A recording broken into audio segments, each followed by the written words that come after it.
Hey y'all, the camera is always like over here, so I'm probably just gonna be looking like straight ahead.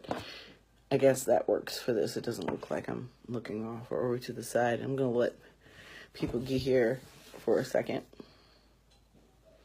At least one person, because you just hate talking to yourself. I was gonna do this live earlier, but I had some guests from my witch circle who came by, and we were chatting a bit before they left. Well, I'm not gonna wait for folks to get here because it may be dinner time or some shit like that. I don't know. My body clock is off, and I have a ton of things on my plate. But interestingly enough, today I have a friend who, and I can't see anybody who's in here now. Nope, turn that back right. There we go.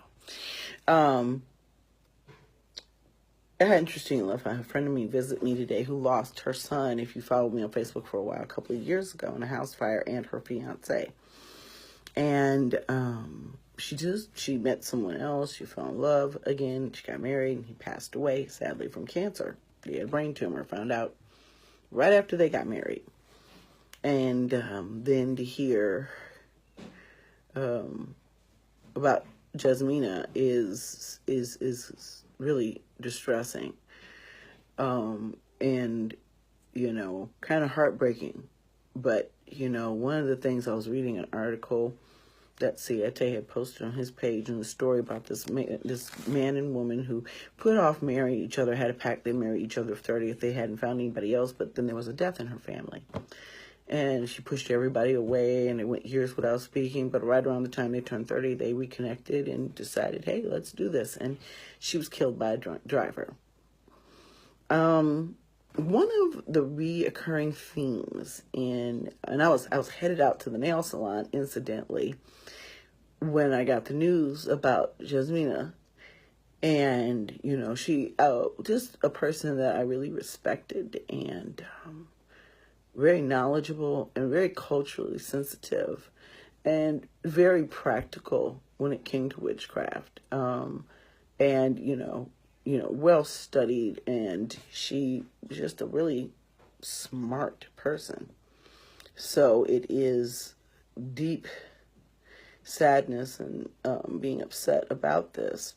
But there's a bigger thing at play here. As spiritualists, we always have these quandaries when we lose people that we love, because we know better. We know energy doesn't die. We know there'll be ancestors, etc., etc. But we are still also human. Jasmina, the ancestral witch, her husband, she and her husband died in a house fire last night. And I was saying, incidentally enough, my friends who are here who lost some important, members of their family in a house fire, when they're here visiting me today. And we all lived in Chicago together at one time. Not together, but, in Chicago. But one of the themes that I'm seeing from a lot of the readings that I do with people is people that are always waiting.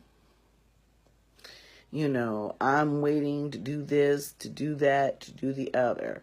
I'm waiting not to be honest with my family and my friends about my beliefs having changed.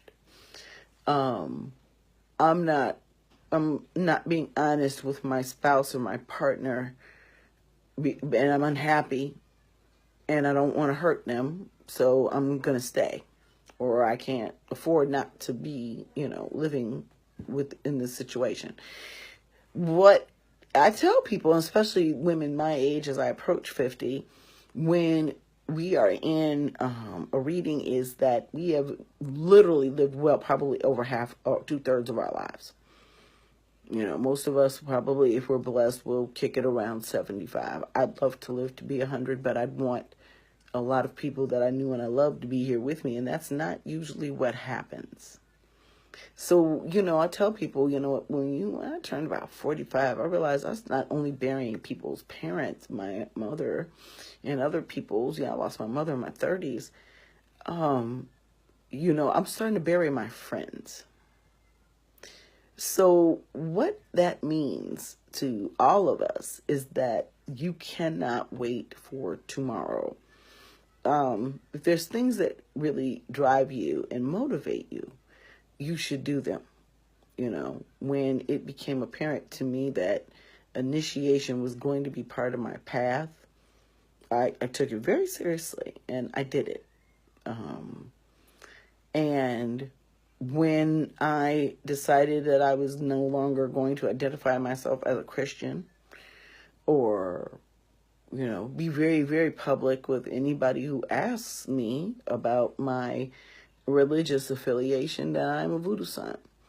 But I'll talk to grown women who pay their bills every day and ain't nobody taking care of them. Sometimes they taking care of other people who have this desire to live a spiritualist lifestyle, or a person in HR's lifestyle openly. They want to do that, but they don't want to suffer the repercussions of dealing with family members that may not agree with their choices. And I have to tell you that there has to be a time in your life where you do what you want. Too often we try to exert this in our late teens or early 20s, where we don't have a lot of experience and we make a lot of mistakes. But by the time you get to be our age, those are no longer mistakes. It's a choice. When you do the same thing over and over and over again, it's a choice. Now, I don't ever really, say for maybe somebody's life choice for me is wrong. But for them, if that's what makes them happy and nobody's being hurt by their life choice, they should live in their truth. Whatever it is to them, whether you believe what their truth is or not. Most people in this country just want to live happy lives, be able to eat, see the world. If that's some people don't have that desire. But you know what I'm saying? Most of us don't have the desire to hurt other people. And it's always very interesting that the most hurtful people are the most judgmental people. And they're the ones that were going to come after you when they have no stake in the game at all. No stake. Thank you, Maya. And so what you have to understand is that, I'm not rich. But when I go to some of these other places like Haiti, yeah, comparatively so, some of us here who live at the poverty level are rich. There are places in Haiti where people have had to make mud cakes to eat, thanks to being cut off from the rest of the world by the European nations and the United States of America and all the slave colonies. So, I'm sitting here thinking today, I ain't got my feet done since July. And I don't necessarily, I've been doing my yoga, so I wasn't trying to be bending over and having my blood rush to my brain, just trying to do my own damn feet. And when I was there, I got the information about the tragic loss of Jasmina and her husband. And I was like, you know what? I'm going to get my nails done. I ain't really got no fingernails because I don't really find them to be fairly useful. But, I keep my hands in herbs, roots, water, cleaning, cooking. And nail polish just chips off. And you don't want that shit in your food. So this was like this gel stuff that's not supposed to chip off. And then I saw this natural alternative that I could have had and paid more. And I'm definitely going to do that. Because I like to have my nails painted. You go in my linen closet right now, you'll find about 20 different colors. But I just realized, hey, that's, probably some money I probably could have put, forward towards something else. But I'm like, I'm watching people that I know not be here tomorrow. It's a very delicate balance between financial responsibility and, doing some of the things that you want. And the reality of this world is these things do cost money. Blessed is the hustler who can, have a little side gig and, use some of those things for their pleasures in their life. That's why I share with you hobbies that I do or, things I'm doing in my garden. And my friends call me the Black Martha Stewart, but it's not from a purpose, a point of flossing. Because what happens is when I would just share just little mundane things about my life and my mundane profile before I became a practitioner, people would message me and tell me that they lived vicariously through me. And I'm sitting here thinking, what you mean? I moved, bought a house, I planted a garden. This is some shit that everybody should be able to attain if they want it. And I know that we have certain things put up against us as a people that have been set up for us not to get it. Because, of course, one of the guiding forces of wealth is land ownership. And that's why I have absolutely no problem with the government of South Africa going and taking every single Dutch descended farm from those people, because it wasn't theirs to begin with. But, like I said, most people just want to live an honest living. They ain't thinking about breaking no laws, hurting anybody else. They just want to do their thing and live happily and listen to the music and attend the events that please them. And, that's, just what they got in that Constitution, that pursuit of happiness. Okay? But too often, for whatever reasons, now sometimes there are spiritual situations where you're required to live humbly, where you have to give sacrifices, where you have to refrain from certain things. That's understandable. And that comes to the point where you care about your spirits and your creators, your God, your goddess, more than anything else, because spirit comes before anything. And so those things in and of themselves should be a joy for you to do. And then if they're not, maybe you're in the wrong place. But you should be getting joy from your spiritual pursuits, your romantic pursuits, your entrepreneurial pursuits, and even your career pursuits, And they say money don't buy happiness, but goddamn it, it can soothe some pain. Because don't be going through pain and be broke, okay? We don't need to have both of those things. But we do have to start looking and prioritizing things. And I encourage people to share this with people. I encourage people to think about this stuff on their own. Is, making those priorities for what makes you happy. Having a full-time job. I design online courses. And having a very, very busy business, which my daughter has she's like store manager. And that's how it should be. I've taught her everything I know about hoodoo. And in the days I think I taught her everything, that I'm telling her something else. She's real good at this. And thank God, because thanks to y'all's support, we're busy as fuck. And we're having a 10% off sale. Because I bought a 3D printer. And it is my dream to make miniature items for spell rooms, for room boxes. And the 3D printer is part of that. So I had a sale because I need to pay for this damn thing. Okay?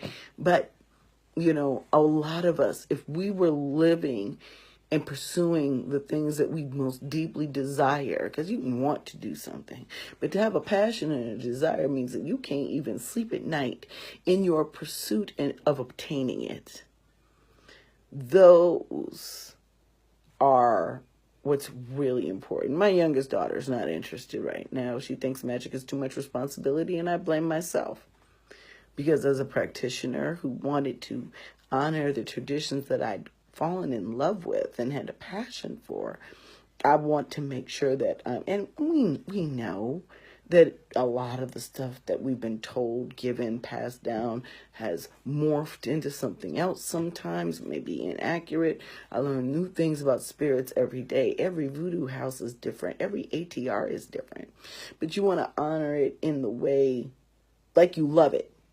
Like everything from Christianity came from paganism. So us being the church, the bride being, Christ's bride, we are the spouses, often married spiritually into our religion. So we're supposed to have a passion. We're supposed to have a desire to adhere to whatever it is we believe in. That being said, if you are in a religion that makes you feel oppressed, unworthy, and judged, that might be the wrong religion for you. See, spirituality is all about being your highest self. And if you're being your highest self, you can't afford to be anything but happy. And I tell people, we're dealing with a lot of different things. People have always had depression. But people are also a lot busier.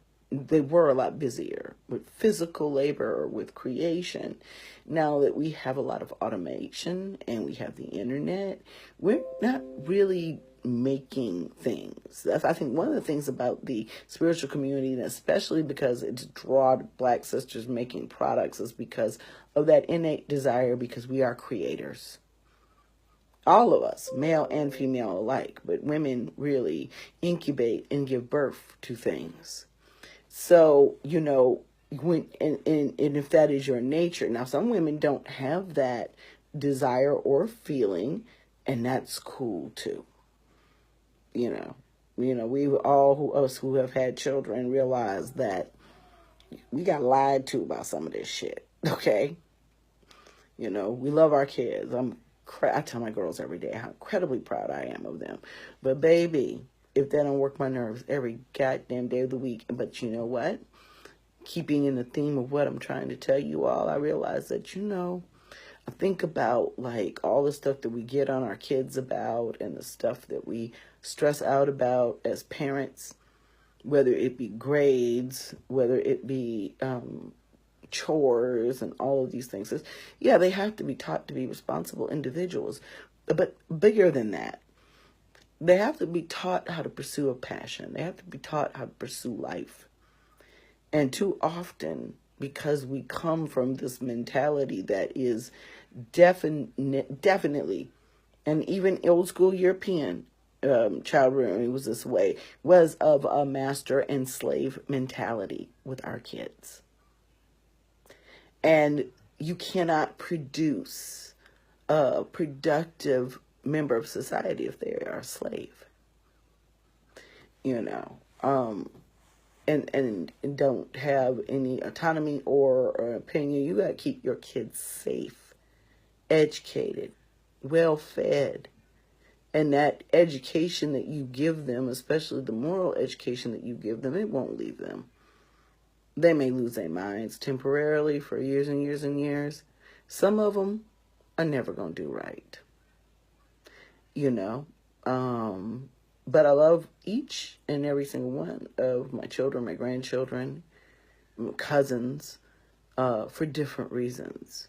Even the ones who are deeply soaked in their fucktitude. But you just have to learn how to love people differently.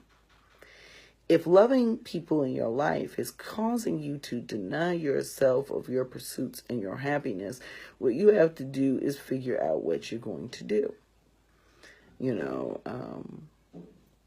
I told a parent once, hey, you just got custody of your child and your child has been abused, and now you want to run off and pledge, and then you want to grad chapter and finish your MBA or whatever. It's like, these are the times when you need to really kind of be spending it with that kid, because there's time sometimes for those things. But when you're a parent, sometimes you have to say, no, I can't do that right now.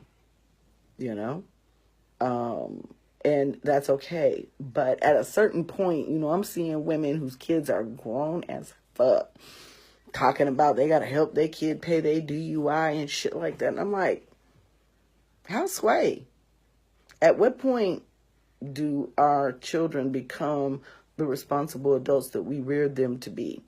Some of us didn't raise responsible adults because we're irresponsible ourselves. But you do your child a great disservice if you do not teach them, hey, Monique, how to function in a world that is often cruel, violent, and hates them. Unfortunately, we can't even shelter our kids anymore. But at the same time, give them that love and that confidence and that self-esteem that they'll be able to go out here and, at least function in this really fucked up matrix. But the reality of the matter is, we haven't, and I tried to do this with them from a very young age. We did art projects all the time. We went to museums all the time. We would, my daddy used to call my baby, my youngest go-go baby. Because when she took him, he took her downtown. I'm sorry, a message popped up. He took her downtown. And she could point out every single landmark on the Chicago skyline. She was like, oh yeah, we've been to the Shedd Aquarium, and that's the Buckingham Fountain. She's like 3. And so, sometimes my youngest is very entitled. And I'm like, look, I'm doing this witch convention, and hey, guess what? Get in here and make some oils. Or I'm doing this, I'm doing that. We have a calendar. It ain't all about you. And you're getting old enough to the point where you're going to have to schedule things and do things. And so that is the way I can find little holes in my time to do something like going to get my nails done. Something that, for me, that's a pretty big deal. Some people, I used to go every other week, but I stopped for years. I didn't want to I was a single parent. I'm taking my child and nail polish, all that, smelling all that stuff at a really young age. And then that also made me stop and think, do I want to be in here smelling this stuff all the time?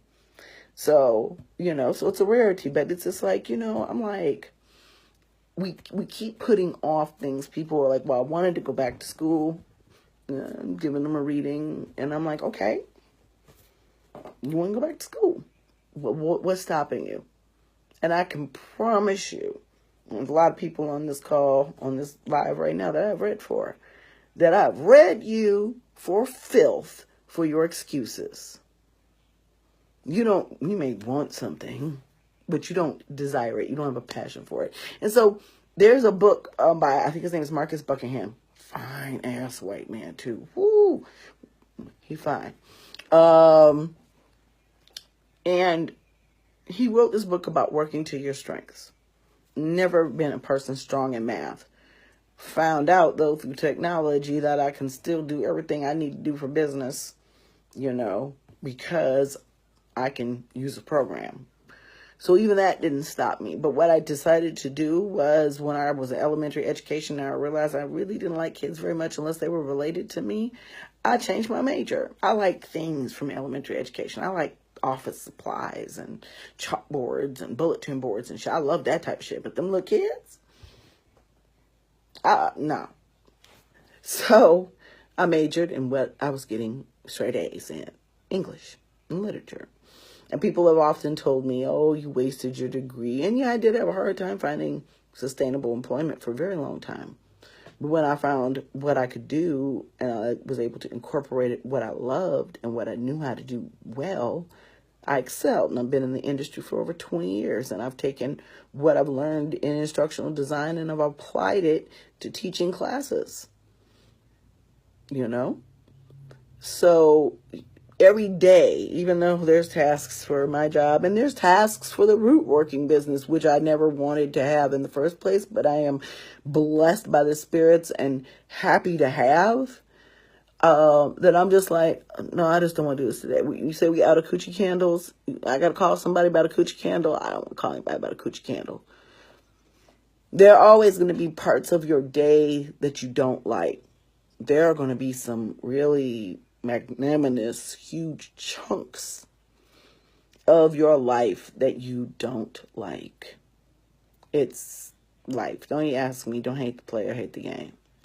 But if you don't find the time to pursue what moves you, you will stay in the hole. When you think to the story of Jonah in the Bible and how he ended up sitting in the belly of the whale because he didn't do what Yahweh was telling him to do. And we think about all of the times in our lives where Spirit leads us and tells us to do something, and it can happen in a number of ways. But what Spirit is really speaking to you most is passion. When you see, I have to get Athena to make some more, and that means money, and I bought a 3D printer. So, the thing is my business ain't the candles that other people make. My lock, stock, and my business is the products that I make. So I have to make those purchases judiciously. Especially if I want to do some shit like go get my nails done. Yeah, I could have ordered those coochie candles, but I wanted to get my nails done, and that's what I'm talking about. So at the end of the day, you don't get in the bed feeling cheated. Like, God damn it, what was in it for me today? And, we've been convinced by society and Christianity that we're not supposed to want things for ourselves. But you can't be a blessing to others if you're no good inside. If you're empty inside, how can you help anybody else? So, that being said, I'll take my ass to bed. I'm tired. I have a forward to write for a book that somebody asked me to do, and it's a great honor, and I got to get it done. But I'm going to go to sleep, and I'm going to get my ass up very early in the morning, and I'm going to sit down with that iPad, and I got a little keyboard in my bed, and I'm going to write it.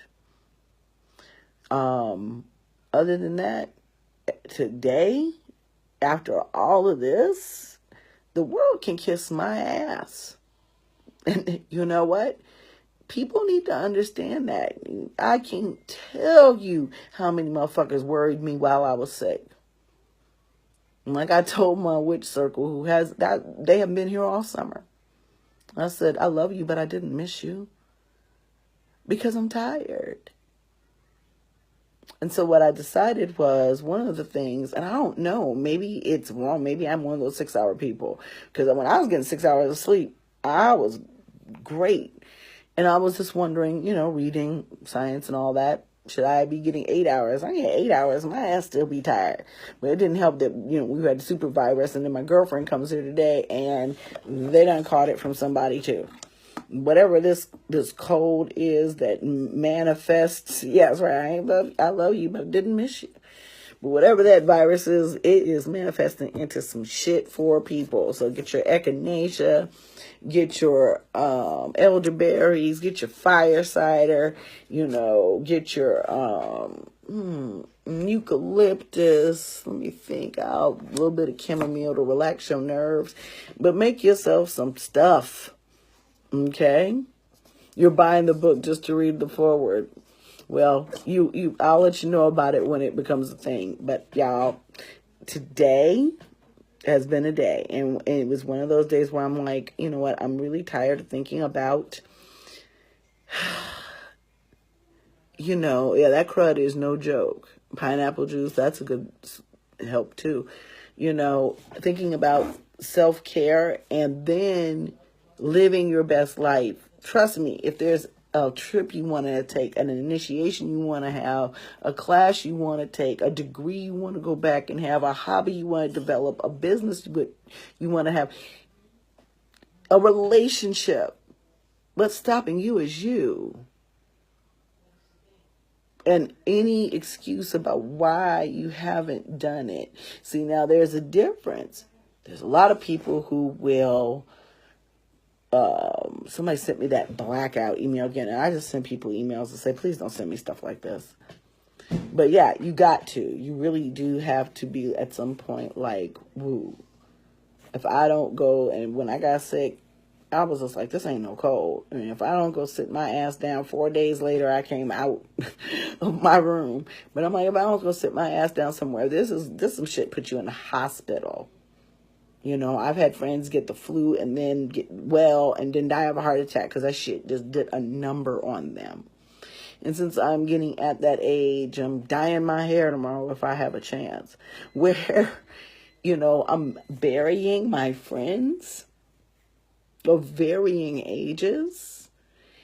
It's really a time that you need to stop and think about what you want to do. Reassess. Okay? And one of the things what I want to do, and I'm going to, this is nice and day stamps, I'm going to tell you about it. This is something I've been thinking about for a couple of years is, a lot of Black pagans don't like the festivals that they've attended because we're not good spaces for us. Afropunk also was a huge disappointment. So I'm going to be organizing the Black Magic Camp meeting for next summer. I'm trying to find a campground that will let us cook our own food, because the majority of the expense in a lot of these conferences and conventions is feeding participants. That is not something I want to do.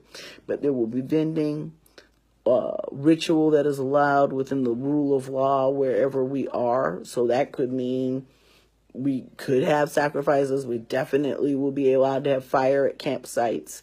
When you go to these hotels and you have these conferences and stuff, they don't want you lighting candles. They don't want you having campfires. So we're going to be doing, responsible things, public rituals that people are allowed to attend from the different diasporic and other magical traditions, as well as vending and camping, and trying to find a campground that at least has hotels within 5 miles. Now, if you've been on the mat, ain't no fucking reason why you can't come camp out with us.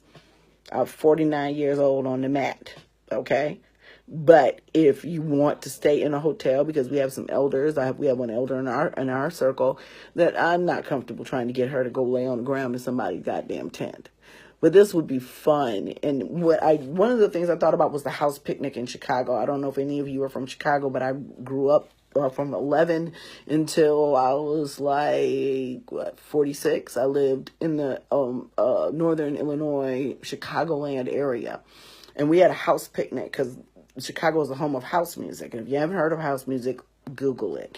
But anyways, every year people brought their tents and their food, and we just had the best time ever. To this day, no altercations, no fights. Now they're getting more commercialized, charging admission and different things. But it was like Black Woodstock, and it was like Black Homecoming, because Chicago is this big hometown, and everybody came in. I don't care where you lived, you came in for the house picnic. And a lot of us had went to school, come back, and lived there. So you saw people from grammar school all the way through all of your professional life in one place.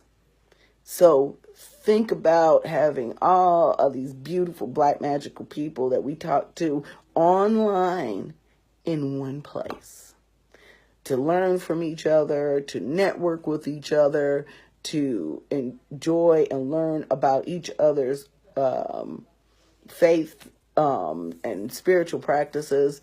I think it would be a great thing. So, and I see like they have Earth Warriors this weekend, and that's a mixed race event and everything. And I've heard it's really awesome. And they've got other events like that, but we've never really had something. So we're going to mix it up a little bit, because it's going to be the Black Magic Camp Meeting. Now, you remember all the magic and all the spirit possessions used to take place at camp meeting, right? Exactly. So I'll see what I can do. We tried to offer a retreat in Alarabi, Haiti. It's absolutely beautiful. We've had some pretty slow response. We are still planning the retreat. It's $2,500 plus your airfare. You'll get 2 meals a day, which is probably, what you'll eat. That's what I eat. I don't eat 2 meals a day. And then there'll be all these ceremonies, and a lot of mambos are going to be there, and a lot of priestesses, so spirit possessions, being able to talk to spirits. It's going to be really cool. So it's a goddess retreat, women of color only. Let me know if you're interested in it. And definitely, if anybody wants to help with the camp situation, I need people to make calls to different campsites in Central Ohio. I need to think about astrologically as well as weather-wise what date it should be. I'm going to really swing this and say the end of July, because it's going to be still really warm outside, good for sleeping outside, and the least amount of chance of rain, but there may be rain. I love Costa Rica, so that would be something that would be wonderful too. So, the first thing I need for a couple people to do is get a location committee together, and I need you to help. And if you work on the committee, your admission will be waived. And I'm going to tell you all right now, based on some of these camp meetings and camp outs and things where there are rituals and stuff like that, these tickets are like $300. But if you bring your own food, and we can live and we can go in places, I'm trying to find a campground that is at least drivable, because I went to a retreat, and it took us an hour to get to a grocery store. I don't want to do that, but I do want us to be secluded. Central Ohio offers those types of things, because you can be in the country within 30 minutes. So going to look into it, and something that people can get to, and you can come and buy a day pass. Friday night to be socializing. Saturday night will be workshops and Saturday will be workshops and vending. Saturday night will be ritual. Sunday morning will be an ending ritual as we depart, but it is going to be extremely Afrocentric.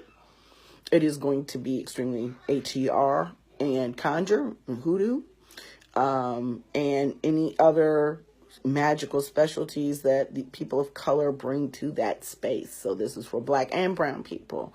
And I would just love to see us be at one of these conventions and festivals where we feel at least completely racially comfortable.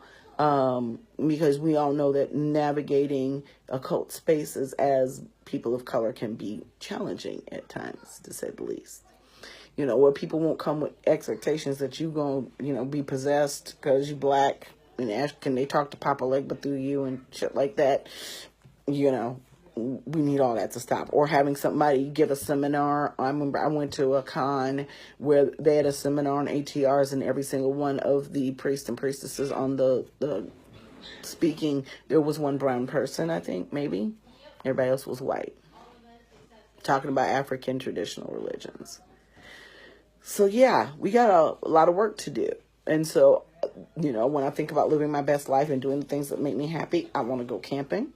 I want to go camping with Black magical people. I want to learn. I want us to sell things. I want us to cook for each other, eat with each other, and be a village.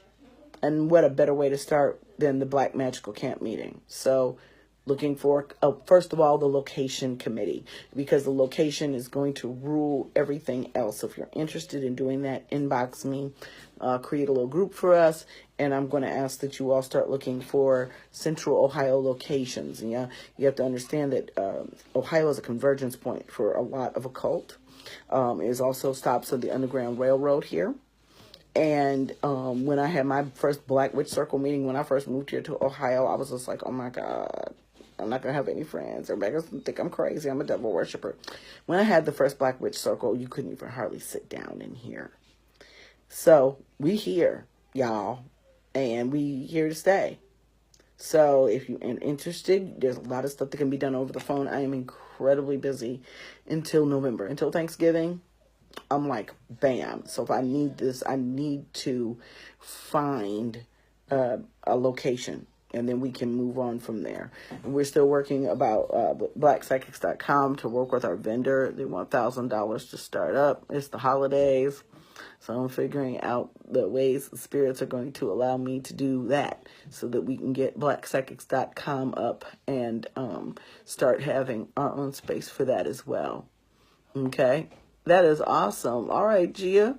That's what I need. I mean, everything I'm going to be doing remotely. So you guys inbox me because the bitch is tired and I'm going to bed soon. I'm going to go entertain my friends who are still here.